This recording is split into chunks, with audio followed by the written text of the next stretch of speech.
Hi, hello and welcome to Learn Stroke IAS classes by Arjun, and welcome to UPSC Exam Code, and we are discussing strategies here, and the important strategy we are discussing here is don't miss out reading the previous year question papers, because I've seen a lot of aspirants, let it be very frank, most of the aspirants don't check out the previous year question paper. You know why? I don't know why, because UPSC question papers previous year definitely has got a lot of strategy in it. You know why? Normally we say, what is history?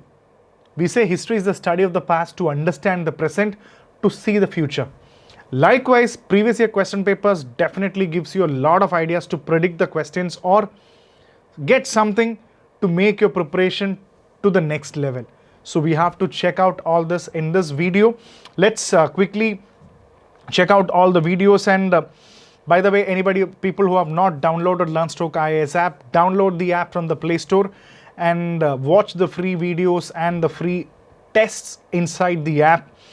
And for all the beginners, if you are a beginner and if you want to start your IAS preparation, start it in 25 plus videos in India's first sequenced IAS masterclass called Kickstart IAS. Get it in LearnStroke IAS app. And for all, we are still open for all the important courses online to 2024 batch and offline, and also test series. If you want mentoring from us, definitely let us know, and do keep in mind. So while we start, we have got some examples this time. So why should somebody read the previous year question paper? That is a moot question. Why should you analyze the previous year question papers? So why should somebody read the question paper? Why should somebody analyze? And what are the benefits of that? We need to get an idea on all these concepts in this video. Ready? So first of all, I would say the first important benefit for reading the previous year question paper is definitely getting the trend. You should know the trend of the examination, how the trend has happened. Like 2011 might be an examination but most of the questions were from science and technology and environment. 2012, most of the questions were from polity. 2013, again, it might be a mix of environment and science and technology. 2014, it was completely dominated by Indian art and culture. Likewise, you will have a trend that the question or the area, the mix of the question paper is unpredictable. In what proportion has the question paper come, and what is number one? And second is regarding the area. You will see that in geography, the most important questions came from the climate area. In history, most of the questions are usually coming from the freedom struggle, especially after 1920s. And there is a large number of questions from world geography where they are asking about, say, rivers, dams, etc. So you get an area of the previous year. So trend is one, and important question is the area. And the third most important thing is how the question paper is framed. The framing of the question paper. In what pattern has been the question framed? And you can also do check out the options also. And next is do check out the options that UPSC gives, because sometimes you have seen that most of the options that they give has become questions. So trend of the question paper, I would say trend of the question paper, know the area, see the framing of the question, and also see how is the options, what are the options that is being given. And closely, you can actually take an idea, because this is a type of a question that we normally get, 2011 question, where you see that you get a question. Let's check the framing of the question.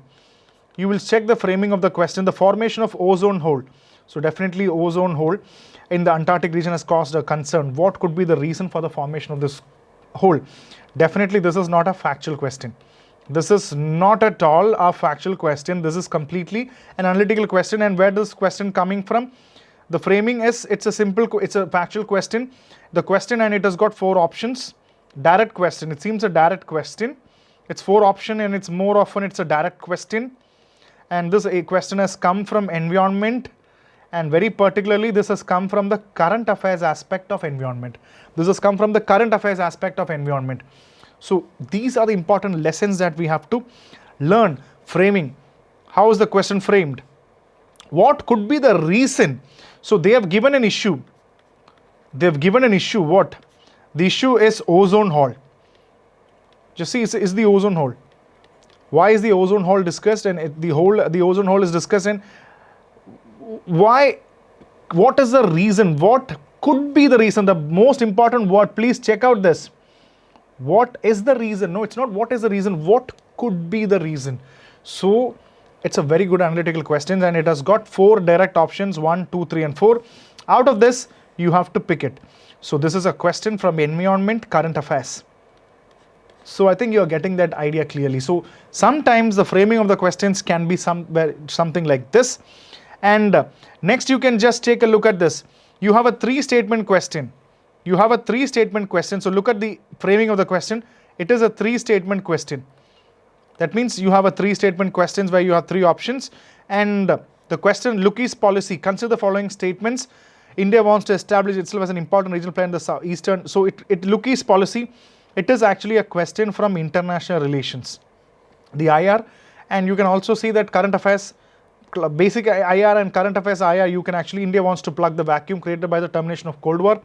India wants to restore the historical and cultural ties with the neighbors in Southeastern Asia. So this is a IR question and a 3-statement question. So definitely you understood that you get a concept in international relations. Immediately you get the concept of Lookie's policy. That means in order to crack this question, you need to framing of the question, like look at the question. India wants to plug the vacuum created by the termination of Cold War. That means you should be having an idea on the Cold War. India wants to restore the historical and cultural ties with its neighbors in Southeastern. This is actually something related to the current affairs. Whether India is wanting to establish a tie between the recent countries is actually an application of current affairs. India wants to establish itself as an important regional player in the Eastern affair. This is also a current affair. So that means a concept in international relations is actually linked with what? It is actually linked with current affairs and basic and current affairs. So how is the framing of the question? See, when you solve the previous year question paper, I'm not asking you to go and find out the answer. The answer we will find it out. But see the framing. How the frame, 3-statement question, which are the international relations, the concept, which is what they have asked. The first one is a current affairs, second is a basic, third is a current affairs. So how the question is framed. Look at the options. What is the learning? 360-degree level is very important. So there are some questions where you need to apply both current affairs plus basic is the learning that you have learned. Very important, very, very important. They can even ask Lookie's policy as a mains question in the written examination also. So this is a wonderful example of a 3-statement questions. Again, take an example of, in the context of global oil price, Brent crude oil is frequently referred in the news. What does it imply? The major classification of crude oil, it is sourced from the North Sea. It does not contain sulfur. This question again is actually from the current affairs, even though you can actually mark it as GS paper 3 energy. But you know that oil prices every now and then they appear in the newspaper, and Brent crude oil is a pakka current affairs question. So how are you classification? It's a 3-statement question. It's sourced from the current affairs. How are you going to solve it? So next time when you see something related to Brent crude oil or another question regarding oil or Ukraine or the oil transaction or oil field, you will immediately remember what? You will remember this question. Previous year there was a question regarding crude oil, and in that they asked, what is a crude oil? What is a classification? Where is that found? The geography of that and the composition of that oil. So next time when you see a gas, say imagine you're getting biofuel, you will study biofuel. What is the learning from this question? You should know what is biofuel and what type of biofuels are actually, and you must have also heard about Jatropha. So what are all these concepts, and how is biofuel created, and what are the composition, negatives, positives, etc. So this is the learning. This is the learning that you have got here. So please do remember about that. And moving on, next is this is 2023 classic type of questions where you see that the framing has entirely changed. Elimination has become very, very tough. Why has elimination become tough? Because they have asked only 1 pair, only 2 pairs, 3 pairs, none of the pairs. That means in the question paper itself, you have to take a call like say this, or you should mark it like this. No, none of the pairs, or you should mark only 1, this is 2, this is false. So this decision making that I've just shown needs to be done in the question paper itself, and elimination is actually limited. So this is also an important framing of the questions. What did you learn? You learned that ports is being asked. You see that the ports is being asked. UPSC asks these questions every time. You will remember that majority of the time this ports has been immediately asked in the examination. So this is the important learning that we get here. Another important type that emerged in 2023 was this assertion reasoning type. What is the biggest problem? These questions look very long. It looks very long, and look at that statement is very confusing. You know both the statements, but it is very difficult to say whether this statement is right or wrong. So a lot of confusion has actually come here, and the statement looks very, very, very long. So it's again more confusing to the aspirants. So what did you learn? With all this, you have learned the trend of the question paper is not at all uniform. It changes abruptly. And the framing of the question, look at the framing of the question, how the question paper is framed. So there is only one constant. Only one thing is constant, and what is that constant? It is concept clarity. Do not look at the framing of the question. If you are able to have the concept clarity regarding each and every area, then you can succeed. So do this, and also look at the the mains paper. I would strongly say you should look at from 2011 to 23. It's a good thing. Look at the mains question. Clean energy is the order of the day. Describe briefly India's changing policy towards climate change. So this is a question regarding the clean energy. A very good example, GS, you can actually, energy is GS paper 3. So how are you going to write this? When you look at the mains question paper, you will see how an area called clean energy, how can UPSC ask questions regarding clean energy is the, let's check it, clean energy is the order of the day.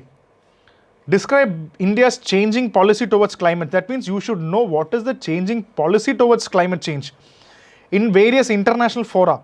That means in international fora in the context of geopolitics. So how many keywords are coming here? In what? So that means a single concept called clean energy can have multiple dimensions like this. What is the order? What is India's policy towards it? And what is the angle of international fora in the geopolitics? So just imagine one single question. Let's take another question. How will I2U2 grouping transform India's position in the geopolitics in 250 words? So that means this brings us at how international groupings like this, I2U2. So next time when you see an agency like this, say NATO, you see another thing called NATO or another group, say you are seeing the OPEC. Let's take OPEC. You are seeing this. How will you relate? What is the learning?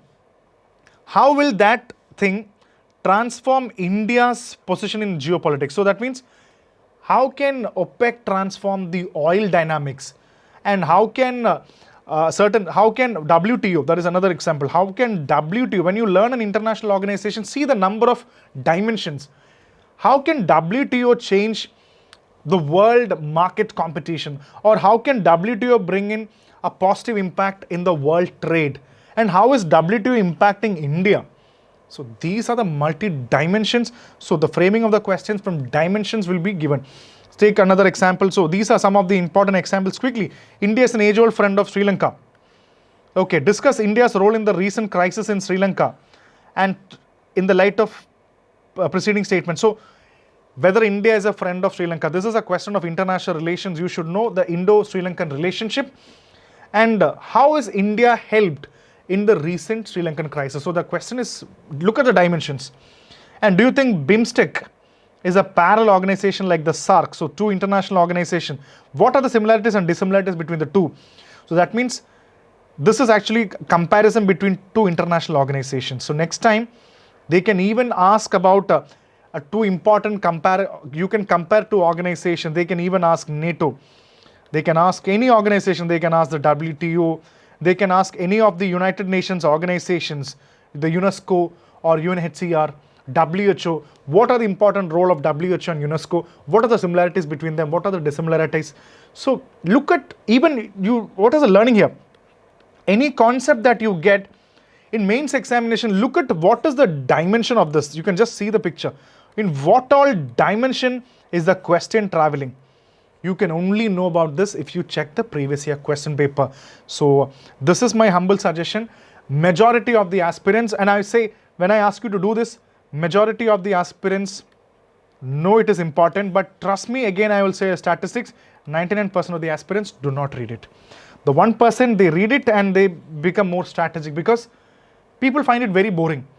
Do not take it as a boring exercise. Get the previous year, it's freely available in the internet. Just go through that, devote time for that, check the framing, check the area, check how the questions are framed, and check the options, and check how the mains questions are framed. If you do this, definitely you will become a strategic aspirant. Trust me, this is 100% you will become that strategic aspirant. So with that, we are coming to the end of this session. So please let us know if you want to know about more courses and you want free mentoring and the other important aspects relating to your preparation test series. Please contact us and do subscribe the channel and share it with your friends. So do subscribe, Learn Stroke IAS classes by Arjun. Let's share knowledge.